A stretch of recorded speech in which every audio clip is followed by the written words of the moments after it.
Quand Chris et son meilleur ami étaient plus jeunes, ils demandaient à leur babysitter de les emmener à l'aire de jeu de l'école la nuit, pour qu'ils puissent jouer à cache-cache. Ils habitaient dans une petite ville où tout le monde connaissait tout le monde, et les résidents étaient très amicaux. Leur petite sortie n'était donc ni anormale, ni dangereuse. Ou du moins, pas en temps normal. Une nuit, ils y sont allés bien après leur couvre-feu habituel. Mais leurs parents ont voulu leur faire plaisir, et les ont laissés jouer à cache-cache. À un moment donné, Chris essayait de trouver son ami et son babysitter. Alors qu'il les cherchait, une voiture est lentement passée devant l'aire de jeu.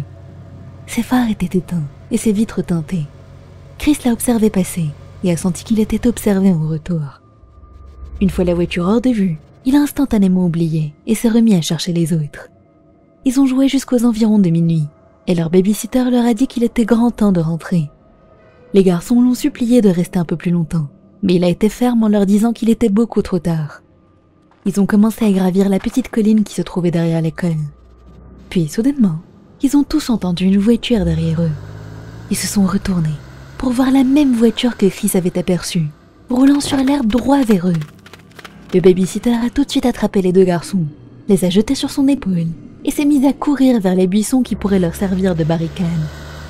Une fois arrivé au buisson, il a forcé les garçons à passer à travers, puis a escaladé la clôture en métal juste derrière. Chris a fini égratigné de partout et s'est même coupé la jambe assez profondément pour que ça saigne. Il pouvait entendre le chauffeur de la voiture les appeler, demandant d'une voix faussement douce où est-ce qu'ils se cachaient. Puis il a brusquement changé de ton, pour dire d'une voix effrayante « Je sais que vous êtes là, et je vais vous trouver. » Ils ont fini par atteindre une maison aux lumières encore allumées. Le babysitter a violemment frappé à la porte, suppliant qu'on les laisse entrer, qu'il avait deux enfants avec lui dont l'un était blessé.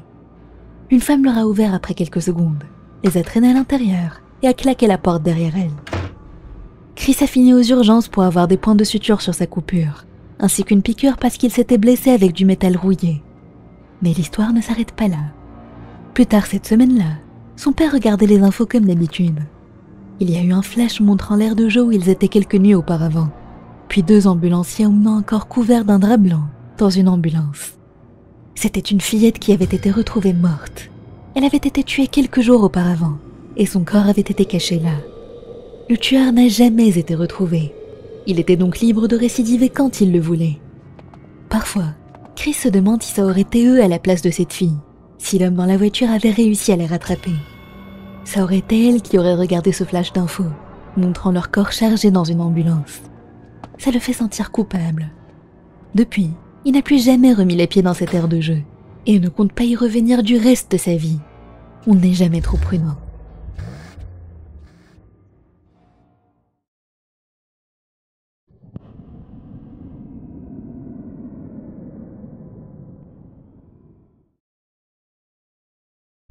C'est la première fois que Carlos réussit à rassembler assez de courage pour raconter cette histoire. Et il tient à nous la partager. Carlos est brésilien.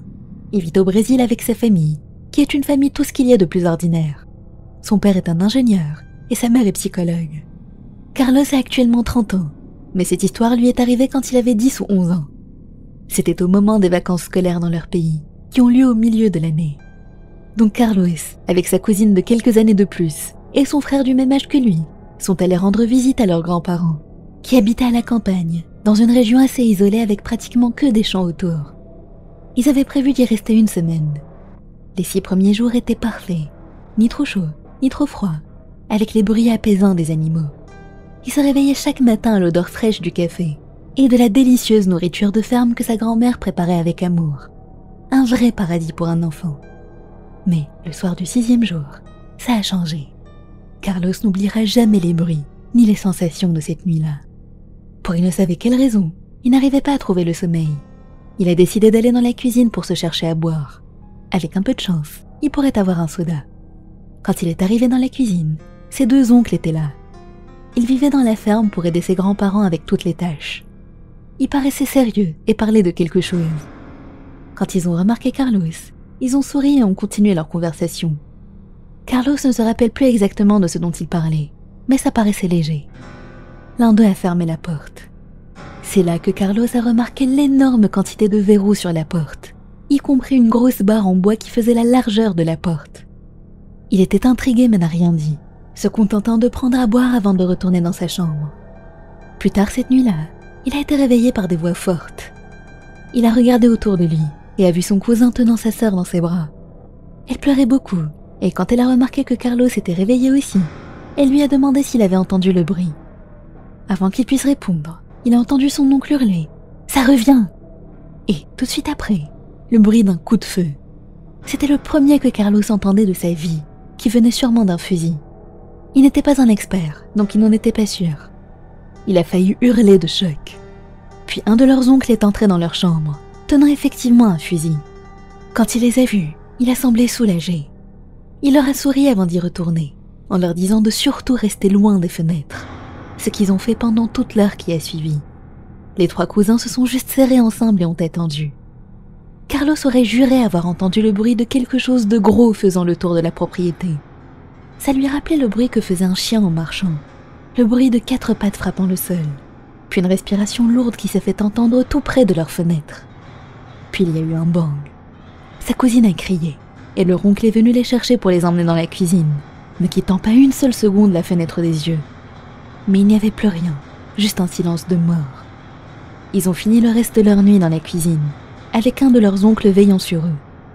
Au matin, Carlos a eu l'impression que ce n'était qu'un mauvais rêve. Mais quand il est allé à l'extérieur, il a vu d'énormes traces de griffes sur le sol, juste devant la porte. Elles faisaient une dizaine de centimètres de large. Il y avait également de grosses empreintes d'animal un peu partout autour. Il a posé la question à l'oncle qui a passé la nuit avec eux, et il a répondu d'un ton nonchalant. C'est juste la vie à la campagne.